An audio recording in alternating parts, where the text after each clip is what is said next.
मोदी की, राजनाथ की और अमित शाह की कहानी अब खत्म हो चुकी है कि मोदी को इतनी शर्मिंदगी है कि सिर्फ खामोशी है और कुछ सुझाई नहीं दे रहा कि किस बात का जवाब क्या दिया जाए। अब राहुल गांधी ने सवालात के पहाड़ खड़े कर दिए। ऐसा क्या हुआ कि जंग रोकनी पड़ी और इस जंग को रोकने का ऐलान यानी सीज फायर का ऐलान मोदी जी ने नहीं बल्कि ट्रंप ने किया था। जवाब देने को नहीं है, वो शिकस्त खुर्दा हैं, हार उनको मान लेनी चाहिए। पहले तो पाकिस्तान इनको एक्सपोज करता था, अब पूरी दुनिया इनको एक्सपोज कर रही है, इनके अपने लोग अब इनको एक्सपोज कर रहे हैं और आज का जो भारत है वो नफरत की सियासत से तब्दीली मांगता हुआ नजर आ रहा है। बिस्मिल्लाहिर्रहमानिर्रहीम, अस्सलाम वालेकुम, welcome to official Sadia Afsar. आज इस वीडियो में हम आपको बताएंगे कि कैसे मोदी की, राजनाथ की और अमित शाह की कहानी अब खत्म हो चुकी है। बहुत अरसे से ये लोग राज कर रहे थे और सिर्फ अपने झूठ और नफरत की सियासत की वजह से अब वो बुरे तरीके से अपने ही लोगों के सामने एक्सपोज हो चुके हैं। गुज़श्ता चंद दिन से जो हमें भारतीय पार्लियामान के मनाजिर नजर आ रहे हैं, जो वहां पर डिबेट्स हो रही हैं, जो तलखी वहां पर पाई जा रही है, वो हमें इस चीज की बहुत खुल्लम खुल्ला एक निशानी नजर आती है कि जनाब अब ये तमाम के तमाम झूठ नहीं बिक रहे, उनके अपने पार्लियामान में नहीं बिक रहे। भारतीय पार्लियामान, जिसे लोकसभा भी कहा जाता है, वहां पर मोदी ने कभी शायद ऑपोजिशन जमात को खड़े होने का मौका ही नहीं दिया था, खुद को क्वेश्चन करने का तो सवाल ही पैदा नहीं होता था। और ये पहली बार है कि मोदी को इतनी शर्मिंदगी है कि सिर्फ खामोशी है और कुछ सुझाई नहीं दे रहा कि किस बात का जवाब क्या दिया जाए, क्योंकि बोलने को कुछ है ही नहीं। मोदी के वजीर दिफा हैं राजनाथ सिंह, उन्होंने भारतीय पार्लियामान में लोकसभा में खिताब किया और पाकिस्तान भारत की जो जंग है उसकी एक अलग ही कहानी अपने लोगों के सामने रखी और कहा कि जनाब पाकिस्तान को हमने घर में घुस कर मारा है और इस हद तक पाकिस्तान हमारी मिन्नतों पे आ गया कि हमारे डायरेक्टर मिलिट्री इंटेलिजेंस को उन्होंने राब्ता किया कि जी जंग रोक दें वरना पता नहीं क्या हो जाएगा। और उसके बाद हमें ये जंग रोकनी पड़ी क्योंकि पाकिस्तान ने हार मान ली थी जब हमने अपनी कार्रवाई का आगाज किया।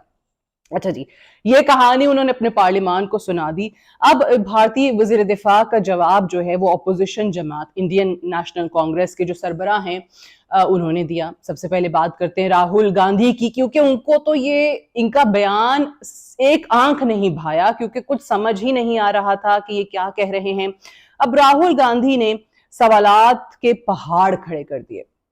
राजनाथ सिंह के सामने उन्होंने ऐसे ऐसे पॉइंट्स रेस किए कि जिसका जवाब ही नहीं आ रहा था। ऑब्वियसली मुश्किल था क्योंकि वो एक फिल्मी कहानी सुना रहे थे। उन्होंने अपनी फिल्मी कहानी सुनाई, अपना एक ख्वाब जो देखा था वो रखा अपने लोगों के सामने, और ये ख्वाब इसलिए क्योंकि इसका हकीकत से कोई ताल्लुक नहीं था। अब राहुल गांधी ने जो सवाल उठाए ना, पहले जरा उसका जायजा लेते हैं। इन्होंने कहा कि जनाब अमेरिकी सदर डोनाल्ड ट्रंप ने 29 टाइम्स 29 बार कहा है कि मैंने सीज फायर करवाया है। अच्छा, अगर वो झूठ बोल रहे हैं तो फिर हमारे वजीर आजम हमारे नरेंद्र मोदी जी वो आए यहाँ पर और बोल दें कि जी ट्रंप झूठा है, ट्रंप झूठ बोल रहा है, हमने तो कहा ही नहीं इनको जंग रोकने के लिए, पाकिस्तान ने हमें कहा जंग रोक दें, और बता दें कि हमारे फाइटर जेट्स भी पाकिस्तान ने नहीं गिराए।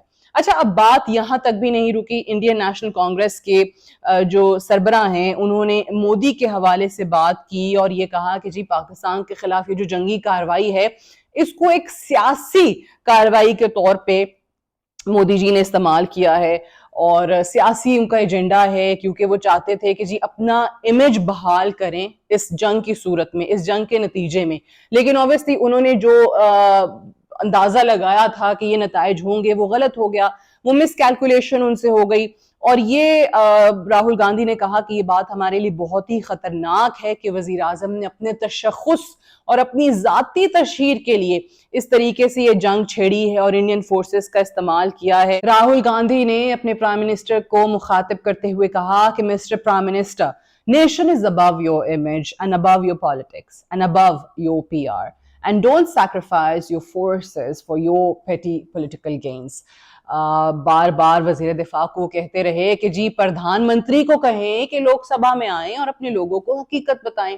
फिर इतना ही नहीं हुआ, इंडियन नेशनल कांग्रेस की दूसरी रुकन जो कि राहुल गांधी की बहन है प्रियंका गांधी, उन्होंने भी बड़ी धुआंधार वहां पर तकरीर की और ये कहा कि जी मोदी जी सब जानते हैं 22 अप्रैल 2025 को क्या हुआ था। ऑपरेशन सिंदूर में हमने आपका साथ दिया, मगर सच तो बताओ कि आखिर हुआ क्या था, और फिर ऐसा क्या हुआ कि जंग रोकनी पड़ी। और इस जंग को रोकने का ऐलान यानी सीज फायर का ऐलान मोदी जी ने नहीं बल्कि ट्रंप ने किया था। पहलगाम में होने वाले फॉल्स फ्लैग ऑपरेशन पे भी सवाल उठाए जा रहे हैं, और उस पे भी प्रियंका गांधी ने कहा कि वजीर दाखिला अमित शाह के होते हुए मणिपुर जो है वो जल जाता है, दिल्ली में फसादात हो जाते हैं, पहलगाम में क्या हुआ किसी को नहीं पता। तो आखिर अमित शाह अभी तक अपने ओहदे पर क्यों विराजमान हैं, इनको क्यों नहीं हटाया जाता। अगर मैं इस पूरी सिनारियो को, जो कुछ भी इंडियन पार्लियामेंट में हो रहा है, इसको कंक्लूड करूं तो अल्फाज सिर्फ इतने ही हैं कि इस वक्त मोदी के लिए बहुत मुसीबत है उनके अपने लोगों को जवाब देना। और पहले तो झूठ बोल के और नफरत की सियासत की आड़ में और ये इंतहा पसंदी की आड़ में अब कहीं ना कहीं गुजारा कर जाते थे, अवाम में वो बिक जाता था, बट अब अपने ही लोग सवाल उठा रहे हैं।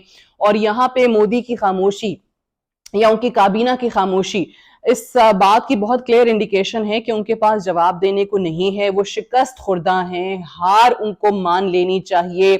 फिर अगर मोदी ने मकबूजा कश्मीर का जो सबसे महफूज तस्वुर किए जाने वाला इलाका है पहलगाम, वहां पे ये फॉल्स फ्लैग ऑपरेशन किया है, तो ऑब्वियसली उसके सिर्फ और सिर्फ अपने सियासी मकासद के लिए किया, लेकिन वो भी उनको उल्टा पड़ गया। अब कहीं पे भारत की तारीख में आप देख लें 2002 से जो गुजरात में मुस्लिम कुछ फसादात करवा के मोदी ने सफर शुरू किया था, और यही लोग मोदी के साथ, अमित शाह, राजनाथ सिंह, यही लोग आज भी मौजूद हैं। अब इनका ये जो बकिया मांदा प्लान है वो अब चलने वाला नहीं है, क्योंकि ये अवाम के सामने एक्सपोज हो चुके हैं। अपनी सिर्फ और सिर्फ आपको सफाइयां देते हुए अब ये सुनाई देंगे, पाकिस्तान पे इल्जाम डालेंगे, लेकिन पाकिस्तान पे इल्जाम डालना बिला वजह के, बगैर किसी सबूत के, वो भी लोग अब नहीं मान रहे हैं। और मोदी की जो सफ़े अव्वल के खिलाड़ी हैं अमित शाह, राजनाथ सिंह, अब इनको मुंह की खानी पड़ रही है। पहले तो पाकिस्तान इनको एक्सपोज करता था, अब पूरी दुनिया इनको एक्सपोज कर रही है, इनके अपने लोग अब इनको एक्सपोज कर रहे हैं।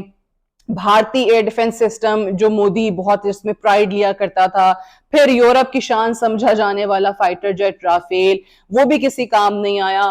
पाकिस्तान की तबाही आप चाहते थे, लेकिन आप अपने मुल्क को, भारत को इस नहज पे ले आए हैं कि अब उसको तबाही से बचाना बहुत मुश्किल है। और आज का जो भारत है वो नफरत की सियासत से तब्दीली मांगता हुआ नजर आ रहा है, और ये तब्दीली आपको उसी वक्त नजर आएगी जब नरेंद्र मोदी और इनका ये टोला बराजमान नहीं होगा। Thank you so much for watching.